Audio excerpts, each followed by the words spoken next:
Nous voici dans la dernière vidéo concernant les patterns de bougies gagnants et donc dans cette vidéo on va étudier le pattern en impulsion. On va commencer avec celui en impulsion haussière puis on verra celui en impulsion baissière. Alors ce pattern est un petit peu plus compliqué à identifier que les précédents étant donné qu'il se dessine en plusieurs bougies. Donc là vous le voyez en fait un pattern en impulsion c'est quoi? C'est tout simplement lorsque le prix ici il évolue au sein d'une petite amplitude de prix, on a une congestion du prix, en fait une stabilisation du prix et par la suite, le prix nous dessine une très forte bougie verte, une très forte bougie d'impulsion. D'accord? Donc ici, vous imaginez que le prix, il monte, il bute sur cette résistance, puis il redescend légèrement, puis il rebute sur cette résistance. Et là, vous le voyez, il bute sur la résistance à nouveau. Et enfin, il l'a franchi. On a une impulsion du prix suite à un consensus des acteurs de marché. Alors ici, il faut bien avoir en tête qu'on n'a pas un range. Ce n'est pas un range qu'on a. Ici, le prix n'évolue pas sous de fortes impulsions. Il ne fait pas résistance, support, résistance, support. Non, ce que fait le prix, il faut imaginer ici qu'il bute plusieurs fois au contact de cette résistance, puis parfois il descend un petit peu plus bas, puis il rebute sur la résistance, puis il descend un petit peu plus bas, et enfin les acteurs de marché décident de franchir la résistance et donc de nous donner cette fameuse bougie d'impulsion. Alors cette fameuse bougie d'impulsion, elle ressemble à la bougie en avalante, sauf que ce n'est pas une bougie en avalante, étant donné qu'elle n'avale pas spécialement quelque chose. En fait, ce qu'elle fait, c'est elle casse une résistance, ou bien support pour l'impulsion baissière, mais en fait, elle sert à vraiment donner une impulsion au prix, à une impulsion au marché pour donc casser la résistance et repartir vers de nouveaux plus hauts. Donc les critères de validation pour repérer cette figure-là, ce pattern-là, c'est tout d'abord d'avoir une succession d'au moins 4 bougies horizontales, ce qui va vous indiquer une accumulation du prix. Alors évidemment, plus vous en avez, mieux c'est ainsi. Le prix s'accumule sur 5, 6, 7, 8 bougies, c'est encore mieux. Mais le minimum à avoir, c'est 4 bougies horizontales. D'accord? Donc là, on en a beaucoup plus sur ce schéma évidemment, mais il faut que le prix, il l'accumule plusieurs fois sur le même niveau. Là, par exemple, vous le voyez, sur cette bougie rouge, elle ouvre et elle clôture sur le même niveau à peu près que la bougie précédente. La bougie ici en vert, elle est légèrement haussière par rapport à celle-là, mais celle-ci, elle s'accumule à peu près sur le même niveau que la rouge, qui s'accumule à peu près sur le même niveau que la verte, qui s'accumule à peu près sur le même niveau que la rouge, etc., etc. Donc, on a vraiment une accumulation du prix à peu près sur les mêmes niveaux. On n'a jamais des niveaux précis, mais c'est toujours en dessous d'une résistance. Déjà, ça, c'est la première condition sine qua non. Mais en plus, il faut que le prix s'accumule sur plusieurs bougies consécutives. Voilà, donc le deuxième critère de validation, c'est que ici, la couleur et les mèches des bougies ne vont pas nous importer. Et je dirais même au contraire, ça serait bien d'avoir une alternance entre bougie verte, bougie rouge. Alors pas une alternance vert, rouge, vert, rouge, vert, rouge, mais une alternance par exemple vert, vert, rouge, rouge, rouge, vert, etc. etc. D'accord? Donc vous voyez vraiment, c'est pas une alternance 1-1, mais une alternance entre le rouge et le vert, ce qui va démontrer un signe d'hésitation. Vous le voyez sur ce schéma, on a plusieurs bougies vertes, on a plusieurs bougies rouges, mais vous le savez, les bougies vertes, ce sont les acheteurs et les bougies rouges, ce sont les vendeurs. Donc si vous avez une alternance bougie rouge, bougie vert, ça montre que ni les acheteurs ni les vendeurs n'ont la main, qu'il y a une hésitation, c'est un signe d'hésitation. Et donc lorsque ici on aura une impulsion haussière, ça va vraiment montrer que ce sont les acheteurs qui ont pris la main. Donc peu importe la couleur et les mèches des bougies. Pareil, en effet, les mèches des bougies, ce n'est pas grave si vous en avez, parce que souvenez-vous, les mèches des bougies indiquent une hésitation. Et nous, à ce moment-là, c'est bien ce qu'on recherche, c'est de rechercher une hésitation. Donc si vous avez des longues mèches, c'est tout à fait normal. C'est même, je dirais, un petit peu mieux d'avoir deux longues mèches. Ça va vraiment montrer qu'il y a une hésitation, que le prix, il hésite à repartir en haut, puis vous le voyez, il descend en bas, puis ici, à chaque fois, il monte en haut, il descend en bas, il y a beaucoup d'hésitation. Donc ça, c'est un autre critère qui va améliorer le taux de réussite. Le troisième critère, c'est d'avoir une congestion sur un niveau clé. Donc ici, le niveau clé, c'est tout simplement la résistance. Le prix, vous le voyez, il est dans une phase de congestion, d'accumulation juste en dessous de cette fameuse résistance. Ce qui démontre quoi? Ça démontre une hésitation avant d'avoir un consensus. Et le consensus, c'est tout simplement ici la poussée haussière qu'on a. Et donc enfin, il faut que les niveaux soient clairement identifiés. Pourquoi? Parce que si vous avez des niveaux clairement identifiés, comme par exemple cette résistance, beaucoup d'acheteurs de marché vont voir le franchissement du prix au-dessus de cette résistance et donc cela va créer un consensus de la part des acheteurs de marché. D'accord? Donc vous le voyez, les différentes étapes, c'est tout simplement d'avoir une accumulation du prix tout d'abord, ce qui montre un signe d'hésitation, puis par la suite, une fois qu'on a cette hésitation, on a un consensus qui va se créer, un consensus sous cette résistance, on a matérialisé le niveau de résistance et enfin, donc le niveau a été clairement identifié, il va être franchi par le haut comme on l'a sur cette bougie-là. D'accord? Donc vous avez une accumulation du prix, une hésitation à le franchir et enfin vous avez le breakout qui se fait, l'impulsion haussière. Donc ce pattern représente une impulsion du prix suivi d'un consensus des acteurs de marché. Donc le mot anglais que vous allez parfois retrouver, c'est le mot de breakout, c'est la même chose, hein, c'est la traduction de impulsion haussière. Donc ici, c'est un breakout haussier. Donc c'est vraiment la même chose. Donc si vous trouvez à nouveau ce mot par exemple sur d'autres ouvrages, eh bien c'est la même chose, il s'agit de ce pattern-là. Alors, il faut que le prix clôture au-dessus de l'accumulation pour pouvoir valider ce pattern. Imaginez ici par exemple que le prix monte au-dessus de cette résistance, puis avant que la bougie clôture, eh bien, il redescend. Ce pattern n'est donc pas validé parce que lorsque la bougie aura clôturé, eh bien, on aura tout simplement une longue mèche comme par exemple on l'a eu ici. Ici, le prix est parti tester la résistance, puis a clôturé en dessous. Donc, on a juste dessiné une longue mèche. C'est pourquoi j'insiste vraiment sur le fait d'attendre à chaque fois pour chacun de ces patterns la clôture de la bougie. C'est lorsque vous allez avoir la clôture de la bougie que vous allez être sûr que la bougie ne va plus changer de forme, que vous n'allez donc pas avoir de mèche et qu'on va clôturer au-dessus de l'accumulation. Et donc clôturer au-dessus de l'accumulation va nous indiquer que les acteurs de marché ont choisi une direction. Alors, encore une fois, ce pattern est plus fiable si vous avez un pic de volume sur la cassure. Donc sur cette bougie-là, si cette bougie-là, eh bien, vous observez un pic de volume dessus, eh bien, ça va indiquer une présence des intervenants. Alors si vous ne savez pas encore comment repérer les pics de volume ou si vous avez tout simplement sauté la vidéo, je vous recommande vivement de regarder la vidéo qui traite du chapitre des volumes. C'est là où je définis la notion de pic de volume. Donc ici, le pattern est plus fiable si vous avez un pic de volume sur la cassure, ce qui va indiquer une présence des intervenants. Donc voilà concernant ce pattern en impulsion haussière. Maintenant, on va étudier le pattern en impulsion baissière.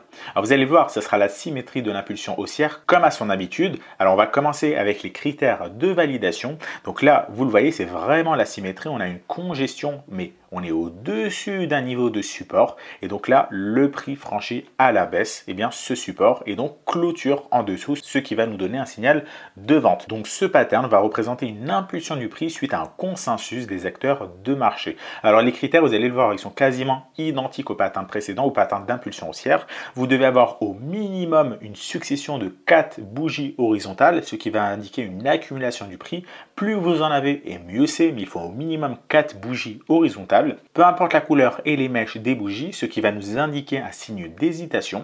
Il faut avoir une congestion sur un niveau clé. Alors ici, le niveau clé, c'est ce fameux support. On a une congestion du prix au-dessus de ce support qui a été testé à de nombreuses reprises, ce qui indique une hésitation avant d'avoir un consensus matérialisé par ce breakout, par cette impulsion baissière. Donc les niveaux, il faut qu'ils soient clairement identifiés, ce qui va indiquer donc un consensus des acteurs de marché, que tous les acteurs de marché ont vu ce niveau-là et donc vont prendre position sur le franchissement de ce support. Il faut que la bougie clôture en dessous de l'accumulation, ce qui va indiquer que la direction a été choisie. Encore une fois, c'est vraiment important d'attendre la clôture de la bougie, la clôture du chandelier japonais. Ce pattern est plus fiable si vous avez un pic de volume sur la cassure, ce qui va indiquer une présence des intervenants. Donc vous le voyez, les critères sont vraiment les mêmes. C'est pour cela que je vous encourage davantage ici à retenir ce schéma. Alors vous le voyez, à chaque fois vous avez du texte, des schémas, bien tout simplement parce que certains retiennent mieux le texte, retiennent mieux les phrases et d'autres sont beaucoup plus visuels. Donc là, vous avez vraiment la même chose des deux côtés. Vous retenez le texte ou le schéma et si vous pouvez retenir les deux, eh bien c'est encore mieux. Alors maintenant, on va passer à un graphique très rapidement pour voir comment on va repérer ces différents patterns en chandelier japonais. Alors ici, on est sur le graphique de l'Ethereum en unité de temps daily. Et donc ici, sur ce graphique de l'Ethereum, eh bien, on voit l'évolution du prix. Donc ici, le prix vient d'une tendance haussière. Ici, il se stabilise. Donc vous le voyez, il n'arrive pas à franchir cette résistance matérialisée par cette ligne en rouge. Puis lorsqu'il l'a franchi ici, vous le voyez, le prix, eh bien, il se stabilise. Il dessine une congestion. Puis ici, il franchit à nouveau la résistance. Puis il continue au sein de cette tendance haussière. Alors on va essayer de repérer les différents patterns. Alors là, on en a plusieurs sur ce graphique. Je vous ai mis les 3 les plus facilement identifiables. Donc le premier, c'est tout simplement ce pattern en étoile du soir qui va indiquer une hésitation puis un rebond. Donc là, vous le voyez, le prix arrive au sein d'une très forte tendance haussière. Et ici, il nous dessine donc une première bougie verte, une deuxième bougie, vous le voyez, d'hésitation et enfin une bougie rouge, ce qui va donc nous indiquer un retournement du prix. Donc à ce moment-là, eh bien, on prend position ici sur la clôture de cette bougie rouge. Vous le voyez par la suite ici, le prix descend énormément, puis la bougie clôture au-dessus, on a une énorme mèche, mais finalement le prix se décide à descendre beaucoup plus bas. Alors ici, bien évidemment, il faut passer en revue les différents critères, notamment le critère de résistance. Alors ici, en l'occurrence, on a une résistance étant donné que le prix se situe sur la valeur ronde des 400 $, donc la valeur ronde des 400 $ qui va nous servir de niveau de résistance, mais ça, je vous laisse vous référer à chaque fois au cours pour que vous visualisez les différents critères nécessaires. Et lorsque vous allez repérer ces figures, ces patterns, eh bien, il vous faut absolument passer les différents critères en revue. Là, en l'occurrence, on voit que le prix bute sur la résistance des 400 $. Il nous dessine une étoile du soir et on voit également ici un pic de volume sur cette bougie. Donc là, vous le voyez très clairement que le pattern est validé. Alors ici, on le voit qu'on a un pic de volume. On se situe bien au-delà de la moyenne mobile des volumes. Vous avez au moins 2 fois la moyenne des volumes passés donc sur cette bougie-là. Donc on a vraiment un pic de volume. Donc par la suite, le prix, bien, il baisse. Il arrive ici donc sur un support. Donc lorsqu'il arrive sur un support, donc là, il faut repartir un petit peu plus dans le passé du prix parce que là, le graphique est zoomé, mais il faut repartir un petit peu plus sur le graphique de prix pour dessiner les différents supports, les différentes résistances, etc.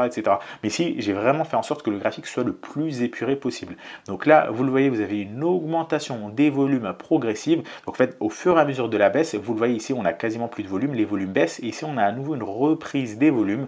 Là, vous le voyez, on a une bougie rouge et puis par la suite, on a une bougie verte qui englobe complètement cette bougie rouge précédente. Vous le voyez, au-dessus, on n'a quasiment pas de mèche et en dessous, on n'a quasiment pas de mèche. C'est ce que je vous disais sur la vidéo concernant les avalanches. Si on n'a pas de mèche, c'est encore mieux. Ça indique une très forte impulsion. Et là, c'est ce qu'on a. Regardé, la bougie rouge descend fortement, nous dessine une mèche et finalement le prix remonte, ce qui nous indique ici une reprise du marché par les acheteurs. La bougie rouge clôture ici et lorsque la bougie verte ouvre, elle monte directement et elle clôture quasiment sur son plus haut. On a vraiment une très forte impulsion, on a donc une avalanche haussière, on a un rebond sans aucune hésitation. Et encore une fois, on observe ici un pic de volume. Vous le voyez ici sur la bougie rouge, déjà on a eu un premier pic de volume, les volumes sont vraiment exceptionnels et les volumes sont maintenus à nouveau sur cette bougie verte. Et vous le voyez par la suite, on dessine une autre bougie ici qui arrive à peu près au même niveau que ce niveau-là. Regardez là où le prix avait buté et donc le prix n'arrive pas à franchir une fois ce niveau, une deuxième fois, une troisième, une quatrième, une cinquième, une sixième, une septième. Donc là, on a vraiment 7 bougies. Donc là, ça devrait vous rappeler le pattern qu'on a vu dans cette vidéo, le pattern d'impulsion. C'est exactement ce qu'on a là. Alors ici, je ne voulais pas dessiner parce que tout simplement, le prix ne casse pas cette impulsion à la hausse. On n'a pas une impulsion haussière. Regardez le prix, après, il redescend et il teste ici ce support, donc matérialisé par ces différentes bougies. Alors ici, si le prix avait clôturé au-dessus, vous le voyez, on a au moins 4 bougies. Ça nous aurait donné un pattern en impulsion haussière. Donc là, vous le voyez, le prix descend un petit peu et donc finalement remonte, retester cette résistance qui est située sur le précédent plus haut.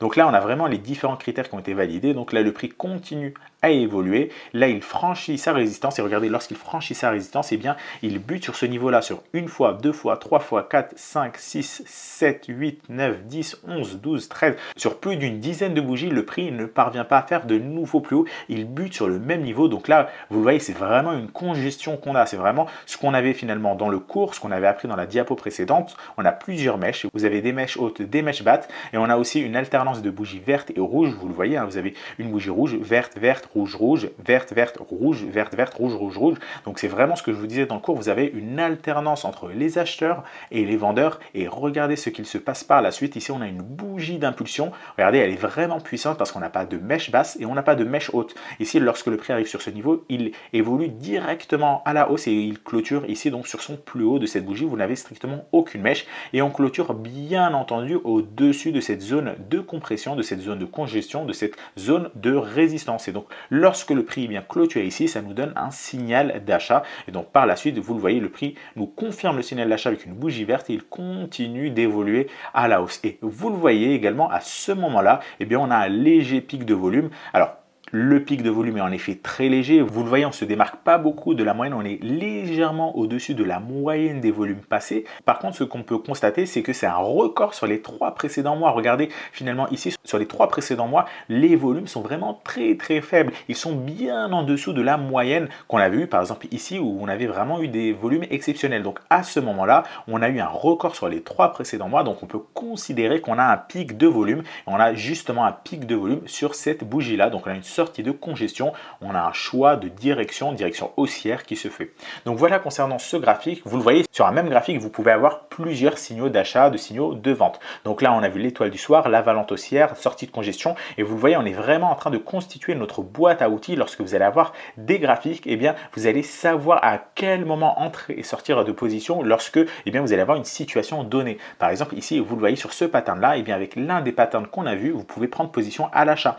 Par exemple, ici, vous pouvez également prendre position à l'achat. Ici, vous pouvez prendre position à la vente. Et vous le voyez, plus vous avez une boîte à outils qui est costaud, plus vous allez avoir d'outils à l'intérieur et d'outils complémentaires, plus vous allez souvent prendre de position et donc vous allez améliorer drastiquement vos taux de réussite. Donc voilà, on en a fini avec cette étape-là, l'étape concernant les patterns en chandelier japonais. Et donc, on va passer maintenant à une nouvelle étape au sein de ce module 1, les figures d'analyse chartiste gagnantes. Donc maintenant, vous savez repérer les figures en chandelier japonais, vous savez utiliser les volumes, vous savez tracer vos supports, vos résistances, vos droites de tendance. Et bien maintenant, on va avoir un dernier outil au sein de ce module 1. Et donc, ce dernier outil, c'est celui de tracer les figures d'analyse technique et donc de les reconnaître pour encore mieux améliorer vos taux de réussite et connaître dans quel contexte évolue actuellement le marché. Donc c'est ce qu'on va voir directement dans la prochaine vidéo.